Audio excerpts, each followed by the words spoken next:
ko soynetono kay so sami foti ko hoccede Ceerno Malick Sow ari bandiraɓe kutorode. Ceerno Malick Sow jom gandal towgal, jom gandal timmungal, cellungal e fannuji certudi. So tawi yiddema woni ko ɗangal caggal leydi, mbimi Ceerno Malick Sow ina gollo ɗum, an cattiraɗo dewgal ɓiɗɗo walla ni ka commerçant aɗa yiɗi jeyguma yaara yeeso, woto am yettoyo Ceerno Malick Sow aɗa wondi e dabre kunude gorko ladde walla ni gueɗe ma fof ine catti. Mbimi yaɓɓu koyɗe ma ha ton to Ceerno Malick Sow. An bandiraɗo jiɗɗo jokkodirde Ceerno Malick Sow hono mbatta? Wat composé 78 186 02 48. Ceerno Malick Sow ko joom duwaw jaabaɗo. Jam fagili koyne muusi mi yiɗa manjinmi ko jewdima anu yummiraɗo arwajo ɓeskuma ko nafoyta ɗumen jango ko wone laal fo ko ma juuɗe jiitu jam fagili koye welane sa ummima wuro ma natelade toppita juma toppitoɗa jangde ma sabu jawdi aduna jarani ɗum duniya o duniya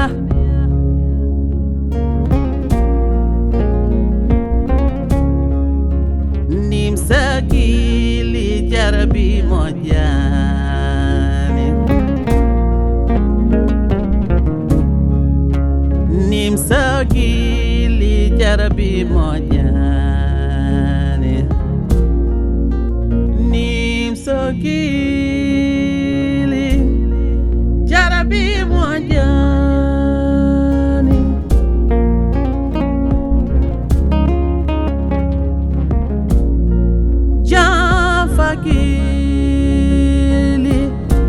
jafagili koye welani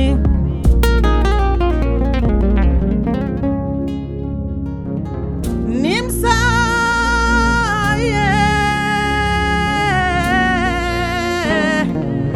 NIMSO GUILLI jarabi koye mojani jamfa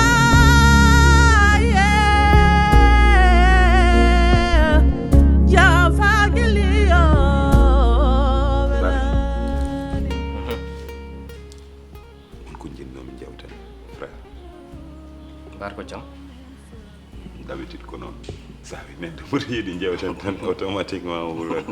imam barko jam mais ko jam quand même c'est tout juste hande hakkundamen maɗa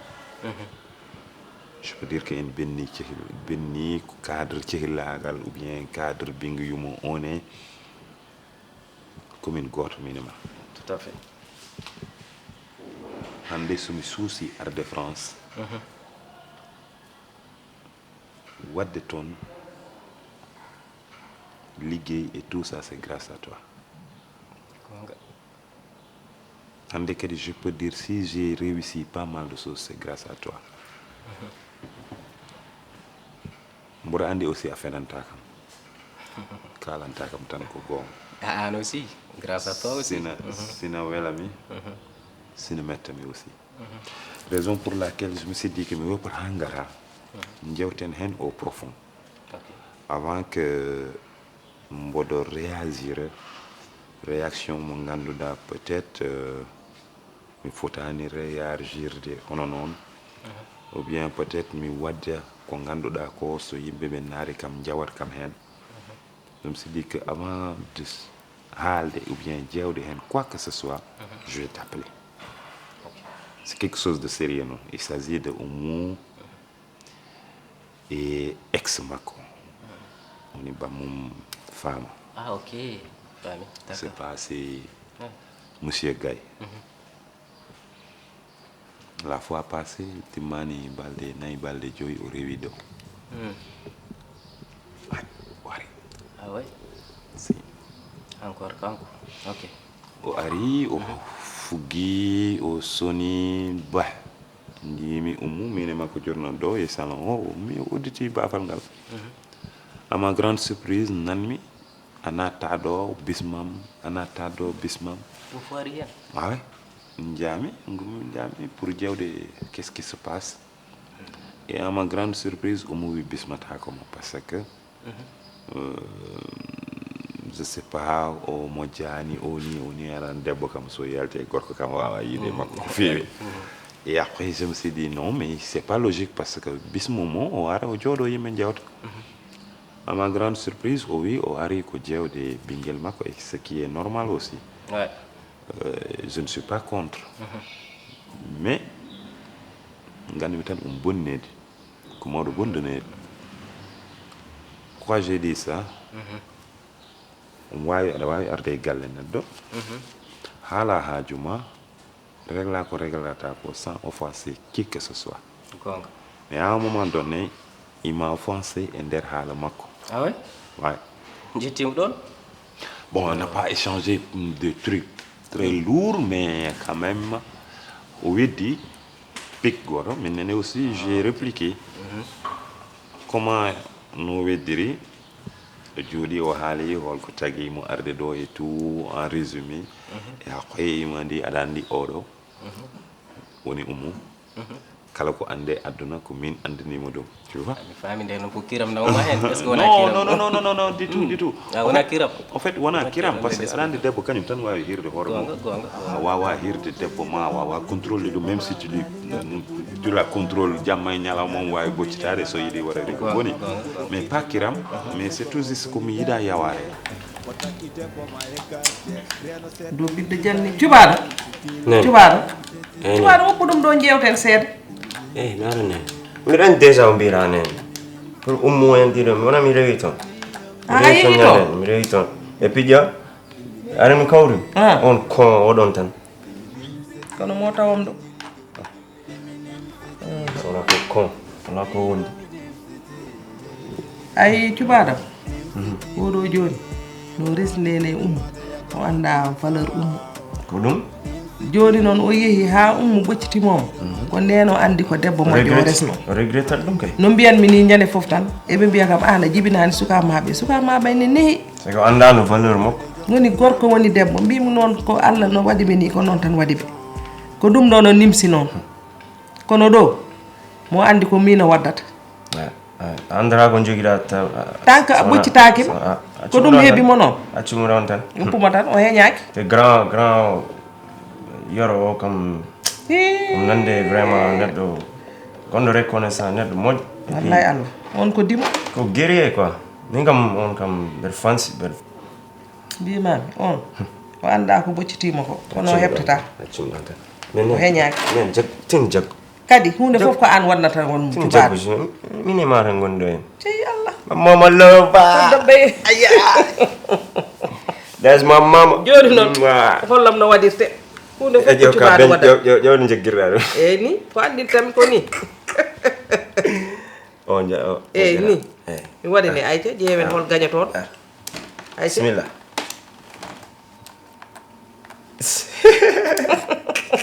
tubaɗo mi gañimama ayi ay dara waɗani ɗo nde neni ƴeew wona marque 1 troisièmement oui way mino dañde bingel donc non et jirmi dum ko genre offensé en fait o ari ko pour wadde mi offensé et moi j'ai répliqué aussi OK ne bismi mi ha heddi hakkambe don dido jinmi woppide men mais aussi yo femme hunde debbo aussi wona gorko gadide makko on woni gorko makko gorko cakkitide makko ou bien gorko mo maydita o on woni gorko makko et je pense qu'il a compris après je l'ai laissé kanko e ummi jaltumi mais an gandumi ko toño o parce que mi yiɗa noon wadde réaction mo ganduɗa ummi yawat kam hen mais un jour so tawano ɗo ummi je pense pas qu'il va sortir comme ça parce que pour min ko yaware alhamdulillah waɗi horma contrôlé c'est bien à cause de ummi OK à cause de ummu so wonano ummu j'allais réagir Ah oui, j'allais réagir parce que déjà, nous avons galé mangara galam et puis jomum ose monter le ton dire deboma o min andinimo par exemple il veut dire que ouais quand ko jettumo cukolel quand dominano cela veut dire que en fait pour min à vrai dire o yidi wiide mi tan ko keddam jettuda quoi pour min ah ouais c'est peut-être mais t'inquiète. Ah ok. Ouais. Koni yari. D'accord, mi fami affaire o. Koni affaire o sifori quoi. Mi fami. Dal ko mbaɗam ɗo expliquer ko d'après mes analyses no mbaɗirmi analyser affaire o eno paamirmi ça veut dire que c'est un vrai provocateur parce que omo jogui droit arde yiide ɓiiko ɗum c'est logique parce que neɗɗo wawa sernude ƴiƴam hakkude ɓiɗɗo e jinnaɗo mum ɗum kam c'est normal o ara o yi ɓiiko mais au delà de ça ɗum ça devient une provocation. C'est ça. Parce que so ari o wima ye ko min idée makko ko min mi andinimo aduna tout ça mais idade e jama addanta neɗɗo wonde éliman jamani noddine woɓɓe jaha taw soɓe gari ko caggal ɓe keddata mais ɗum ça veut pas dire que kanko wondata e ummo à vie hedde wonon no mbiɗani en tant que ami un ami sincère bon ɓurti amitié ni en tant que neɗɗo goto ko mbaɗamami conseil ko il faut que paama ɗum aɗa andi holko yiɗi aɗa andi neɗɗo wonta provocateur pour rien on ne provoque rien pour rien si on provoque quelque chose c'est pour obtenir une autre chose. Tu penses? Si s'il te provoque c'est pour te pousser au bout. Ah. Donc jusqu'à ce qu'il explose après il va obtenir ce qu'il voulait donc c'est ça qu'il faudra éviter rien ɗum ɗon quoi parce que so arema wuyma ça veut dire que min cikanam ni ko maaro ko affaire kirameje ni ça mais so arema o wuyma ko min idée makko komin andinimo aduna ɗum ardi yiide ɓiwum ça fait deux e ɗum noon mboɗo andi an ka jawɗo mettinde c'est vrai que joni ni amma woni a fuɗɗi wadde contrôlé hoore ma mais nden no gonɗa boyde so neɗɗo haali tan ko womere ala e ngallo ko e ngallo eyyi joni Allah waɗi ɗum ɗon fof immimayma a joguima vraiment a ɓurmo wonde mature par ce que Allah rokkuma ɗum ɗon oɗon maturité hande Allah ne rokkuma ɗum a immimay tan sukaw ka gorko mawɗo kellifaɗo wonno jomum ardata e ma en yiiɗi waddema poussé à bout donc waɗɗum éviter parce que attention ko waɗata ko fof mi wima so neɗɗo waɗi provoqué hunde tan wonko yiɗi ɗum wonko yiɗi aɗa sikki non pour min non babi pour min parce que pour min o wawa comment o wawa miijade par exemple on wawi provoqué demi ha hebta ummu ou bien du genre ou bien adda des détails pour min waji ko toño pour min ko toño o ari peut-être oui yomi toñi yoro mi jeewa voilà comment il va réagir et tout heɗumi mais so neɗɗo toñi neɗɗo ko yiɗi wona habdemo sa haaɓe neɗɗo ko jiɗɗa wona foldemo sa foolimo ça veut dire jiɗɗa ko gagnade woni gagnade a tefti ummu ene muusimo vraiment o ala no waɗi donc o jogui occasion opportunité ko arde ƴewde ɓinguel makko donc so ari yiide ɓinguel makko o ƴeewa annene waddema lancé des pics haaldema haalaji mettuɗi ha wonta hen probléme ane ummo ren debbo ma min ko ɗum mbiyatmami kala ko wawi wiide kala ko wawi wadde contrôle toi ndena debbo ma ha Allah waɗa oɗo situation ɓenna aɗa wawi ni hay nawde famille ma extérieur taw hanka ɗo wonta yiɓe nawa ɓiye janggo e extérieur nden kam so ɓiɗɗo yeehi gonga ni ko ɓiyi mais quand même hande ko ɓiyi parce que an wonde mum voilà donc noon sa nayi ɓiɗɗo extérieur donc so holmo arata ƴewde o suusa wiɗomo ara ƴewde ummi wona voilà donc trouve une autre solution mais quand même il faut pas répondre mi sikkani ɗum ɗon mais quand même mami accir hen hakkille en tout cas rento sehilam waɗ attention waɗ attention reno debbo ma no feewi kala ko wawi haalde aduna kala ko wawi wiide aduna mais woto waɗe poussé ha kada heɓa probléme entre ma e debbo ma kala ko wawi c'est la meilleure des femmes quand même si ɗum kadi voilà tout à fait ko ɗum ɗon ko baɗɗo regretté les temps passés o yirlima ara neɗɗo so yeehi acci ko moƴƴi yirlima ha tampi ronki yiide hono mum wiyata ko darami ƴeewoy ko gaccinomi ko donc c'est ça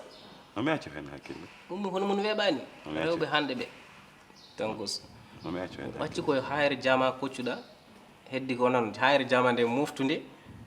taw hay goto wawa heɓtude nde aduna so wona an eyyi par ce que min hadduma vraiment waymo jamma aljanna ni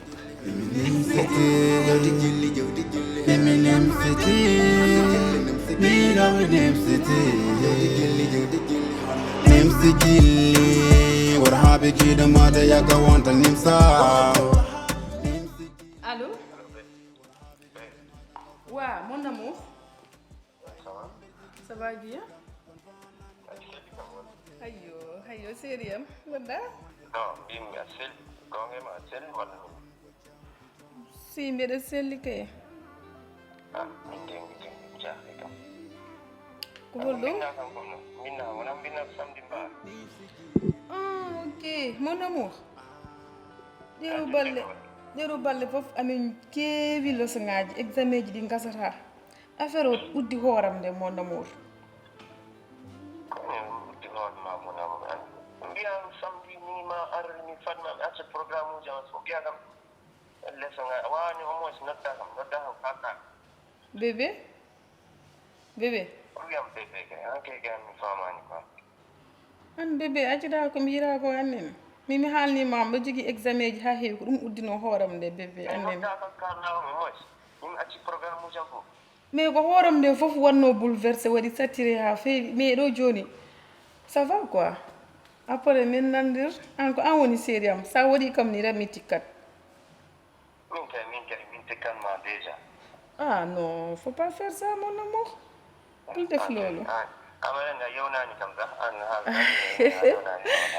Bébé? Bébé? est ce que a yewni kam Bébé?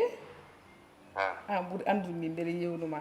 an accitama mattan o bébé an. sa rentaki ay tomboji nan ɗo en ndeweyam ne mbayi leydi sa rentami jawat goɗɗo de Bébé mbiɗa? haydara Bébé man hay yiyani kam bébé? yiɗa ɗum quoi Bébé? yiidema sa yiɗat yiidema min mi acci programme uji am e fofan ɗum kadi welani Bébé? Konngol kalɗangol nane mbaɗa ka jumɗo a yiyani kam no mbami hay a yiyani kam? am toñata A toñat kam kay ka jumɗo bébé wi ka jumɗo wi noon bien kam bébé wi kam ka jumɗo comme jumɗo bébé bébé non wiyam je t'aime konngol ngol ɗo no manki kam hande ɗum kay so manquinoma noddan non ana yewnani eyyi wiyam je t'aime tan bébé annene bébé lam mon bébé mon amour oui mon bébé d'amour mi yiɗi yiɗema noon waɗi en jindiren nak d'accord min jindir joni inchallah min ko an woni ɓerdam sa tikkini kam tan mi jiibor anani ok ma bébé mi yiɗa kadi sikkandema aussi ok mon bébé d'amour ok wadda après inchallah mamna d'accord mais domo biso sa an foti wadde mi bisou an to e heɗo mi wanma bisou bébé je t'aime non ça va d'accord ok je t'aime ok mon amour bisous à tout à l'heure d'accord bye bye bye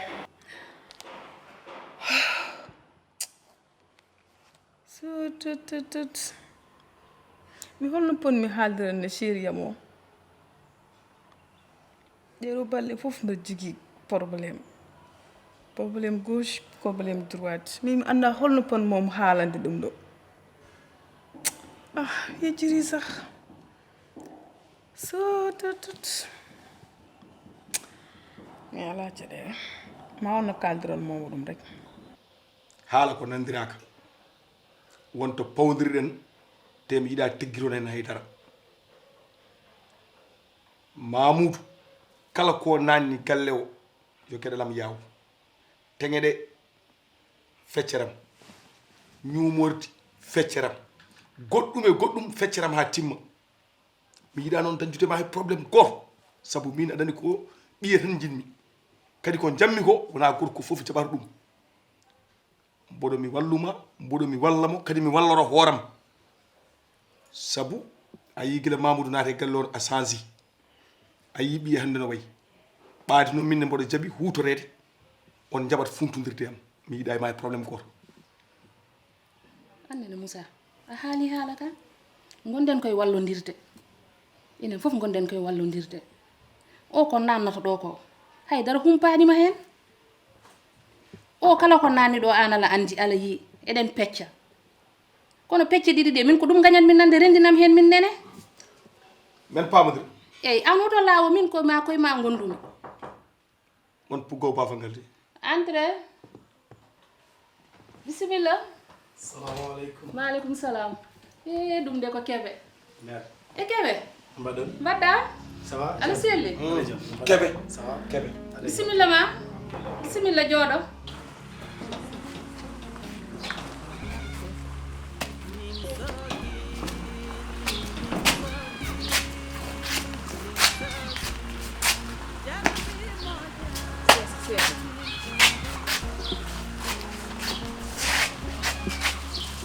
ala yaɓɓu koyngal ngal seesi tan seesi deede seesi tan Moussa o woni keɓe keɓe eyi keɓe keɓe keɓe ko no galle waɗi Ah, ok, kawu Sousa. ko kam Sousa Alhamdulillah. no mbaɗɗa e tampere no galle o waɗi jinnaɓe ɓe kalli kam haala ma de haari ƴewde cukalel moƴƴel de taw noon komin nehimo mawni koye junggam min tani yummakko won jiiti yumma e baba yiɓe kalni kam haala ma ko jinmi e makko ko noon ne won noon komin janggini komin waɗi foof andi tan wona million jinmi hen wona temedere ujunere jinmi hen o ko mbinomi tan dokkami ɗum ko 2 milliard uji hani ɗum gilata ko 2 milliard uji tan dokkami wona no jirumami ni machallah ande e saari awo kadi Seydi Moussa. Dago affaire ak xaalis kam. Sa leli mo yaadam.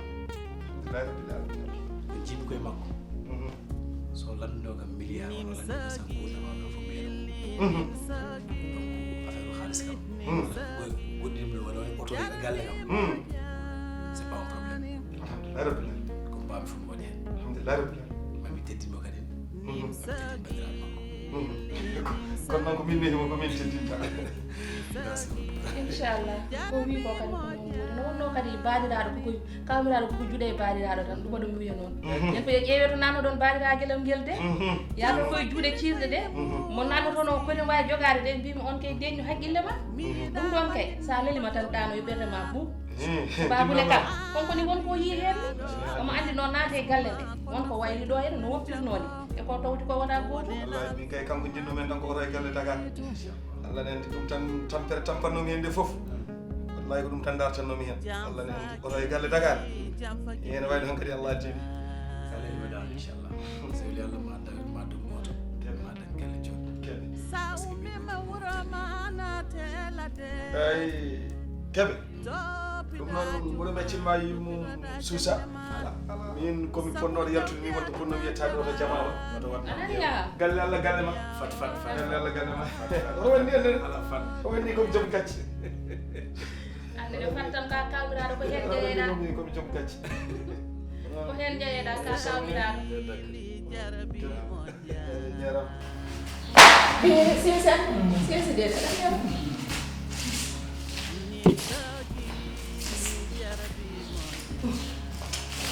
ala yaw sesi jettini yaw sesi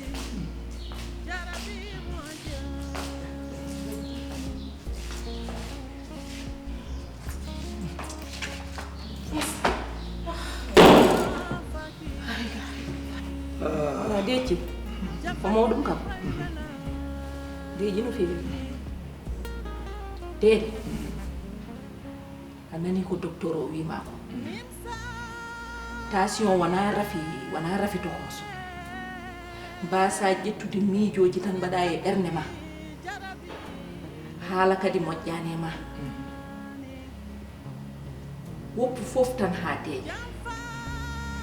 ga emin gandi ni en jii fof ko ɓuudi ko liri kono noon chaque chose à son temps hunde fof nde foti haalede yimɓe ko nde ña hakkille ma no feewi de ɗo yam ɗum tan ñaaki ma sabi Allah ko ɓesgu ma gonduɗa deñu hakkille ma so ñalawma haala yontima haala enen fof en pawi en guite men kono ko noon tan gueɗe sahana suuɗo tan kono noon so Allah feññini tan feeñat kono ha joni de artir hakkille ma tan wala kono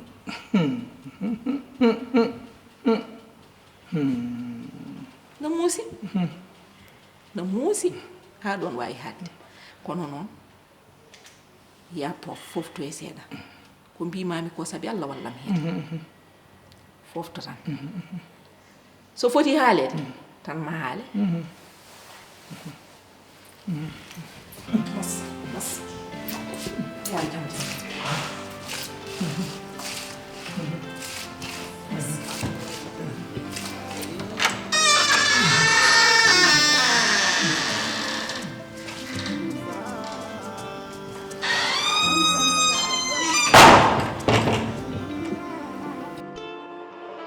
NIMSO GUILLI worhaɓe giɗo mada yaga wonta NIMSA NIMSO GUILLI worhaɓe giɗo mada gobba wonta NIMSA ay mimɓer jogui jaam suudam kon banade woppan modeja min ñumi halde ma seeɗa sono wawi wonde puisque bientôt elle sera ma femme Inchallah. e mbeɗa dañi famille meram nan ɗo mi dañi miñiraɗo goto gorko e debbo kadi aussi et dans une semaine inchallah elle sera madame Kébé jinnomi noon o hawre famille o waɗa mo présenté maire o ɓe gandodira d' abord par ce que mariage kam haade on nadde hen no weli kadi no yooɗi famille ji mbaɗa rencontré ñinnomi ko déplacé de ɓiyaɗa e makko mi nawmo galle waɗa mo présenté maire o e miñiraɓe ɓe avant mo yarde e galle inchallah ɗum dal jinnomi mbimi dal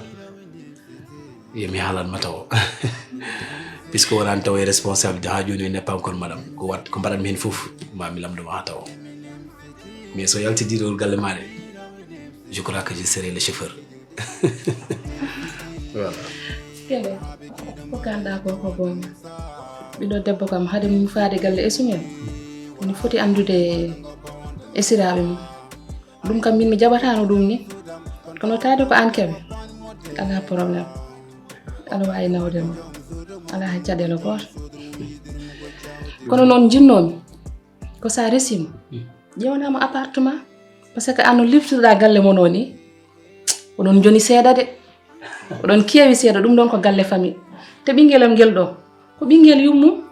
anda hay nokku sowna min koye nder galle he tan o woni jinnum tan ko ƴewanama appartement an tan konko tan e galle d' accord mais mi sikki ɗum ɗon wona probléme pour ƴewandemo appartement kanko tan walla ƴewandemo galle immeuble kanko tan ɗum wona probléme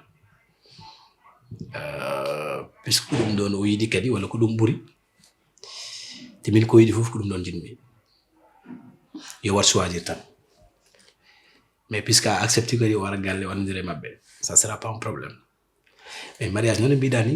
après somi humani maɓe ƴewanmo appartement o wona hen c' est pas un problème e wadde haala ko nandira kam mi weltima ko mbiɗa ko appartement mon amour je te ferai une reine wiyam mi weltima de taw ko appartement jiɗɗa walla immeuble mami ƴewanma appartement walla mi ƴewanma immeuble waɗa hen indema ɗum mi accirta ɗum ni mi waɗat ɗum sina ƴeew gayen en mbiɗa noon ko ƴewonta kam appartement ou immeuble gañam waali ladde on nani de ko heddi hen ko noon garɗo jiɗɗo yiidemi fof yo tawam APM waaw madame Kébé leydo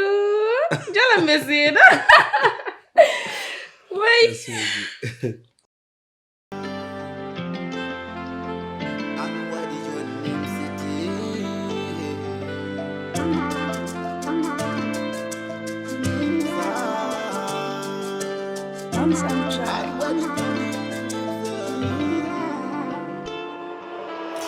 NIMSO GUILLI what habe gida mada yaka wanta NIMSA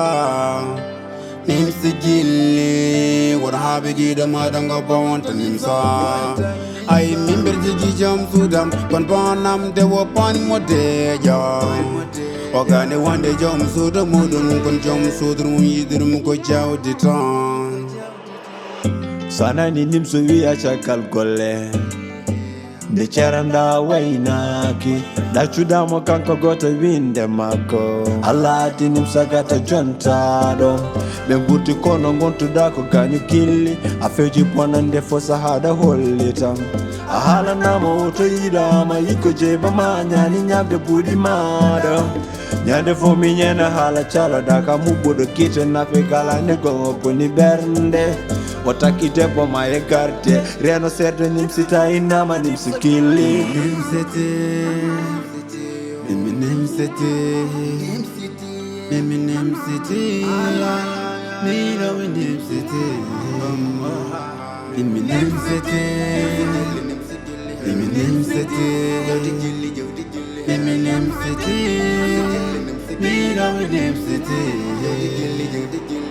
NIMSO GUILLI what habe gida mada yaka wanta NIMSA